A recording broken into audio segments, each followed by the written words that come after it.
Question 4. Consumer. The latest Connolly report suggests that Oxenfree's prepackaged meals are virtually devoid of nutritional value.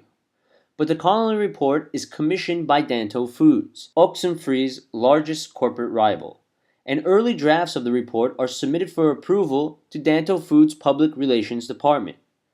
Because of the obvious bias of this report, it is clear that Oxenfree's prepackaged meals really are nutritious. Alright, so first step, argument of facts. Clearly we have an argument. It is clear, our structural indicator, so our conclusion is that Oxenfree's prepackaged meals really are nutritious. And how do we know that these prepackaged meals really are nutritious? Well, the Connolly report suggested that they were virtually devoid of nutritional value. But this report was commissioned by Danto Foods, Oxenfree's largest corporate rival, and the early drafts of the report are submitted for approval to Danto Foods' Public Relations Department. So clearly there's a bias in this report.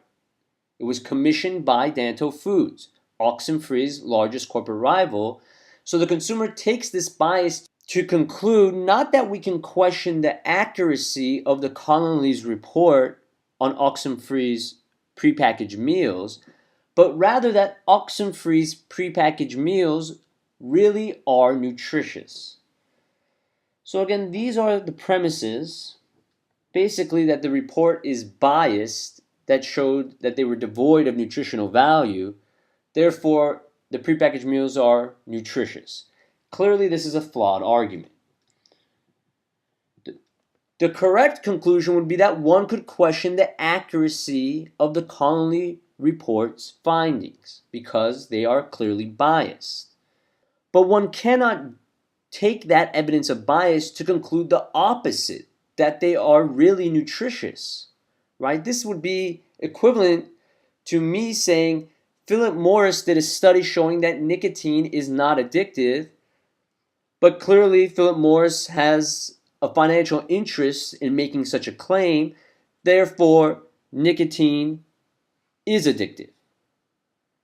You notice that is flawed logic. I could say that we could question the accuracy of Philip Morris's study, but we cannot jump to the opposite of what the findings show. And in this case, the findings showed that it was virtually devoid of nutritional value. I take a bias to conclude that the meals really are nutritious. So going to the question stem, the reasoning in the consumer's argument is most vulnerable to criticism on the grounds that the argument most vulnerable to criticism. So this is an errors of reasoning question, asking us to identify the flaw in the argument. So let's take a look at A. Treats evidence that there is an apparent bias as evidence that the Connolly report's claims are false.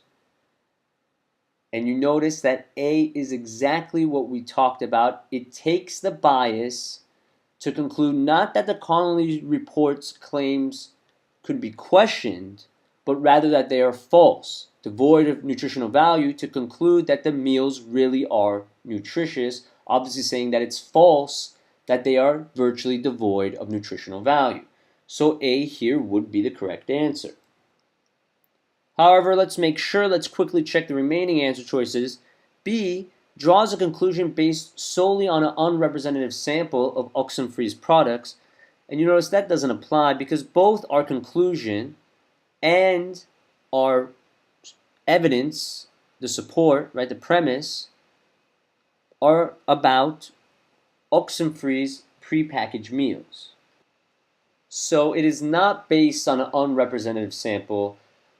The report was about prepackaged meals. Our conclusion was about prepackaged meals, so B is out. Moving to C, fails to take into account the possibility that Oxenfree has just as much motivation to create negative publicity for Danto as Danto has to create negative publicity for Oxenfree.